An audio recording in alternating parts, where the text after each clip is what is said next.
वाराणसी लौटा थाना क्षेत्र के अंतर्गत परजनपुर के निवासी सुनंदा देवी पति के हत्यारे को अभी तक नहीं मिली कोई सजा। बेखौफ घूम रहे हैं दोषी गांव के दबंग भूमाफिया विपक्षी राम लखन मौर्य, रामाधार मौर्य, राजू मौर्य, अजय मौर्य, भोला मौर्य आदि लोग मिलकर मेरे पति से 15,000 छीनकर और घर से दूर ले जाकर मेरे पति की हत्या कर दी गई। इस घटना की सूचना लौटा थाने पुलिस को दी गई और पुलिस के द्वारा अग्रिम कार्यवाही की गई और विपक्षी के खिलाफ 302, 301, 504 और 506 धारा दर्ज की गई और किसी प्रकार का अभी विपक्षी के खिलाफ कोई कार्यवाही नहीं की गई और उनके हौसले बुलंद है और मेरी और मेरे परिवार का जान माल का खतरा हमेशा बना हुआ है। वाराणसी से अशोक कुमार गुप्ता की रिपोर्ट। जी अपना परजनपुर का।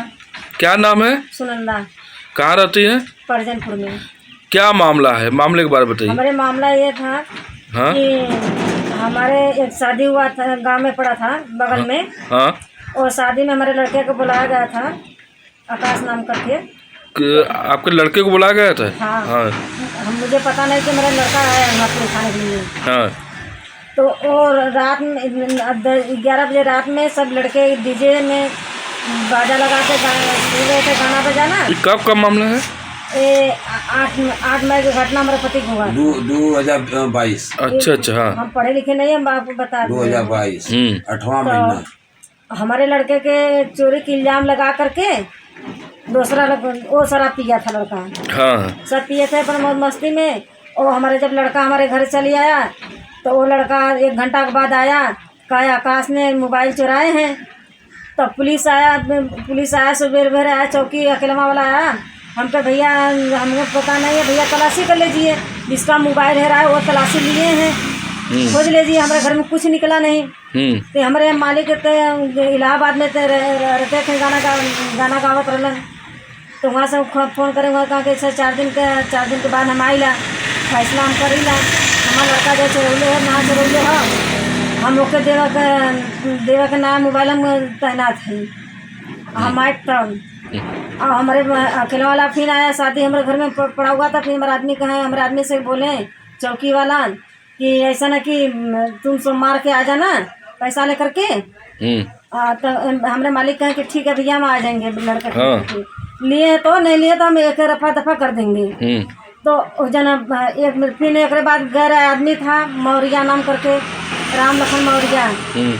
तो हमारे आदमी से ये बोला फोने में बोला कि शेखर क्या हुआ क्या नहीं हुआ, कहा घबराओ मत तुम। हमारे आदमी से बोला तो कहा भैया मुझे डर बा, हम कभी पुलिस दरोगा देखे नहीं हूँ। तो घबराने की जरूरत था। 15,000 1:30 बजे के लगभग में हमारे पति के दोपहरिया के टाइम में बुला लिया अपने घर। 15,000। कौन बुला लिया? राम लखन मौर्या। अच्छा हाँ, तब क्या हुआ? राम लखन मौर्या हम अपने घर बुलाए। फिर वहाँ पर रामधार प्रधान रहे थे, राम लखन थे। वहाँ शराब सब पिए थे उनके घर ही में राम लखन के। वहाँ से मेरे पति के गाड़ी से पप्पू अपने गाड़ी से राम लखन मौर्या ने लेके गए। रामधार भी आरिफ दाती बैठे थे, हमारे पति के बीच में बैठाए थे। हाँ। राम लखन वो गाड़ी चला रहे थे। हाँ। वहाँ से ले जाने के बाद रेल फाटक के पास में मुझे पता लगा 3:30 बजे।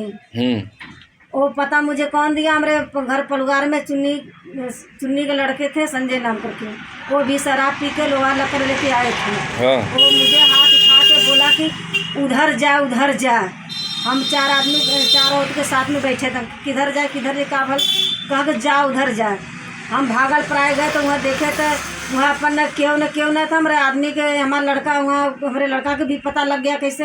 वो दौड़ा पर गया, वो भी वहाँ जंगल झाड़ी में अकेले रो रहे थे। वो जब हमने गए तो देखे तो हमारा पति का दम टूट गया था। राम लखन मौर्या, रामधार। और क्या आपके पति के साजिश के तहत हत्या की गई? हाँ, हत्या करे गई। कौन? राम लखन मौर्या वसूला कराने के लेके जा रहे थे चौकी पर, दोपहरिया टाइम था। अच्छा। मुझे आपने इस घटना की सूचना पुलिस को दिया? हाँ, सूचना हमने नहीं दिया। हम तो सुन के खाली वहाँ भागत उतना दूर फाटक पर गए। पुलिस द्वारा क्या कार्रवाई की है? मैंने कार्रवाई कराम अपने आदमी के हॉस्पिटल लेके गए। तो वहाँ से मट्टी मुझे फुसला बकला कर पप्पू मौर्या से कहे कि ऐसा हुआ, रेल से धक्का लगा हुआ है, वो लगा। हम लोग तो पागल हो गए। तो हमारा मट्टी वो सभी शामिल थे उसमें। तो मुझे घाटे पर मुझे पता लगा जब हमने फुलवरिया में मट्टी दफन करने आए हम लोग आए तो वहाँ से बोला कि तू शेखर का हमने फूका तो उसका घर भी फूक दा। तभी से मैं दिमाग में हमारे घुसा कि हमारे पति ने उतना दूर कैसे गए, गाड़ी से लेके गए तो कैसे उतना दूर में पहुँचे। हमने तो मुकदमा करे कोर्ट में गए, रोते कर लेते वहाँ पर गए हम। चलिए ठीक। तो पुलिस उलिस सब आए तो सब जाँच करे तो जौन धारा मुझे मेरा लगा था वो धारा सीओ लगाए नहीं, हमारा निगोरी लिए, वो भी जांच भी नहीं करे। वो भी क्या हुआ तो ठीक है कोनो बात नहीं। और रेल का में बहुत घुमरा के 1.5 साल के बाद में कागज़ हमारा वहाँ थाने पर रोहनिया से सीओ भेजे तब चाहिए। ठीक। और नहीं सुनाई हुआ कुछ भी नहीं। हाई कोर्ट में भी लेके गए। 2 आदमी के 3 आदमी के रामधार के, अजय के और उनको क्या नाम था वकील अदालत को, ये सबसे दफा उस सबका अलगिया दी। सही रिपोर्ट हमारा भेजे नहीं उसे। हम उसी में हमारे बच्चे भी धमकौनी दिए, मुझे भी धमकौनी दिए हैं। उनके भी घटना कर सके, हमारे संगे गलत व्यवहार सब कुछ कर चुके हैं। पप्पू मौर्य में कर गए हैं। अब यही मांग रहे हैं, कोर्ट से मांग रहे हैं कि मुझे सच्चाई चाहिए, मुझे सच्चाई। तो दिया सच्चाई आपको अपने गले का माला आप लोग को सब इतना कोर्ट में हम बहुत रोए, जज के सामने रोए हैं। क्या हुआ? तभी हमारा सुनवाई नहीं हुआ। खाली बस वही अपने खाली ढूंढो कहाँ ढूंढे में मर मौर्य रमदान ने जो को मर्डर कर चुके हैं। अब ये इतना दिन से क्यों बंद नहीं हुआ? ये लोग कोई बंद नहीं हो रहे, तो फरार रहे हम लोग। और माफिया पैसा लेके पैसा से सब कुछ लेके पूछे हैं, सीओ को पूछ दिए हैं। हमने सीओ भी गए बोला था ना, सबके बोला सामने हमने सीओ से मांगे, मैंने फोटो कमरा मांगे, सीओ साहब हमें कमरा नहीं दिए। हम गए तो मांगने तो 10 दिन के बाद फोटो कमरा कहाँ उड़ता है कि नहीं होता, यही मुझे जवाब चाहिए। सब बिक गए, सब झूठ जपाड़े। वो तो लोता वाला बोलता है कि सुनंदा पागल है, उसकी बात नहीं है। नोटिस आता है, सब दबते हैं सब कोई।